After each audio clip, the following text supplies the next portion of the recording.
Fala,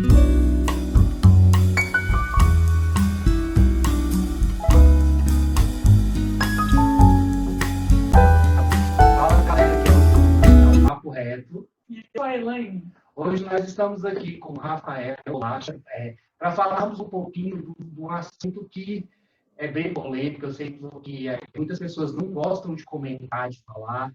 E nós vamos falar um pouco sobre isso. Espero que vocês gostem. Se tiver dúvidas, é só deixar aí que aos poucos nós vamos tirando. Rafael, boa tarde. Prazer ter você aqui com a gente para conversar um pouco sobre esse assunto. Boa tarde. Eu que agradeço pelo convite. Eu acho que sempre que a gente cria uma oportunidade de falar sobre o tema, a gente tem que aproveitar ela, porque a gente infelizmente fala pouco sobre. Então, fico feliz pela abordagem, pelo interesse da abordagem no assunto aqui no canal de vocês. A gente aqui fica assim, nossa, muito grato. Então, o motivo assim, de eu estar querendo trazer esse assunto é porque assim, nós estamos aqui em Brasília, quase não tem muitas pessoas que falam sobre esse tema. Tem ONGs, tem os lugares e tem outros. Só que assim, o que a gente tem no momento é a necessidade de conversar com as pessoas sobre o tema. Então, eu vou te fazer algumas perguntas e aí, conforme nós vamos entrando no assunto. A primeira pergunta é que todo mundo, acho que quase todo mundo que já acompanha sabe, né?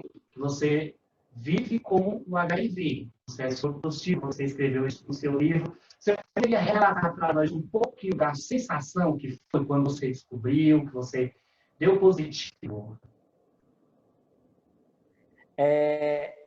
A minha história ela já tem já tem mais de 10 anos já, né? Foi em 2009 que eu descobri e era um outro período, né? Era uma fase que a gente tinha bem menos informações do que a gente tem hoje. Então, eu acho que eu sempre falo que as referências são importantes porque numa hora como essa de um resultado desse, a gente busca na memória, né? A gente vai ver o que a gente tem de imagens sobre isso. Então, para mim, naquele período ainda estava tudo muito relacionado à morte, a sofrimento, porque as imagens que eu tinha ainda eram da década de 90, né, que era o que a gente tinha visto na minha geração, assim, de Cazuza, Renato Russo.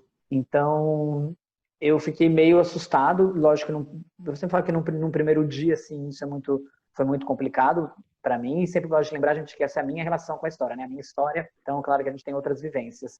Mas no decorrer desse período todo, muita coisa mudou. E muita coisa mudou para melhor para quem vive com o vírus, né? As questões justamente isso de informações, de tratamento. Então, eu já peguei uma fase em que eu tomava 7 comprimidos por dia. Hoje eu tomo 2, sabe? Assim, com efeitos colaterais, 0. Então, assim, de fato, a qualidade de vida nesse período também ela melhorou muito.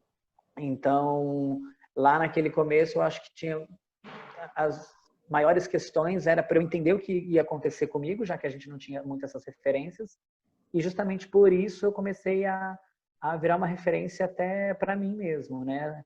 Eu comecei a escrever um blog em 2010, que era simplesmente uma terapia para eu poder entender o que estava acontecendo comigo.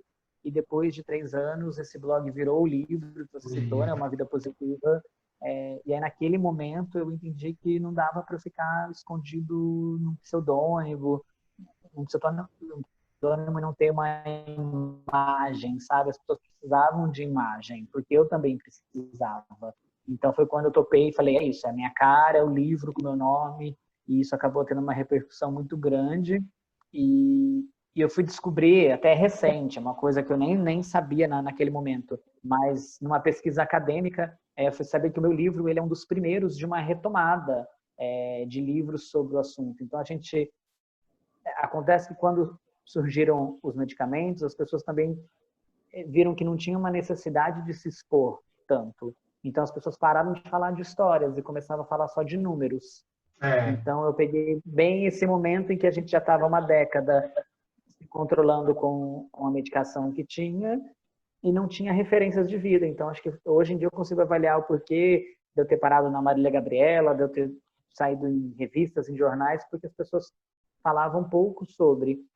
Então, vejo como a gente vê como muita coisa mudou, né? Hoje em dia as pessoas falam isso em canais do YouTube, as pessoas lidam mais naturalmente com essa informação, né? Que eu acho que no meu processo o mais importante foi eu entender, chegar um momento que eu entendi que era isso. O HIV não me define, ele é mais uma informação que faz quem é o Rafael Bolacha, né? Então nenhuma informação sozinha é capaz de me definir. Então quando eu entendi isso, eu acho que eu cheguei num lugar de aceitação do meu diagnóstico e pude levar minha vida com qualidade de vida e mais